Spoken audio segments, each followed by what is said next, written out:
அந்த குழந்தை எப்பயுமே குவ குவன்னு அழும். சம்ஸ்கிருதத்துல குவ அப்படின்னா என்னன்னு அர்த்தம்?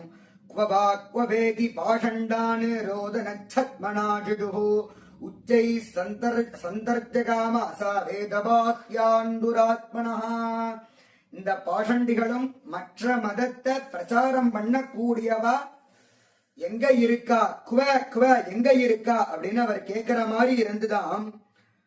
எதுக்குன்னா வேதபாஹ்யான் துராத்மனா, இந்த வேத நெறியை விட்டு மற்ற மதத்தை யாரு பிரச்சாரம் பண்றாளோ அவளிடத்தில் வாத பிரதிவாதம் பண்ணி அவளுடைய மதத்தை தள்ளும்படி செய்து நம்மளுடைய வேத நெறியையும் சைவ நெறியையும் மேன்மையாக செய்யறதுக்காக அவர் குவ குவவேதி பாஷண்டானு எங்கன்னு கேட்ட மாதிரி இருந்துதான். அந்த சந்தர்ப்பத்துல சேக்கிழார் வர்ணிக்கிறார், அகஸ்தியர் வர்ணிக்கிறார்.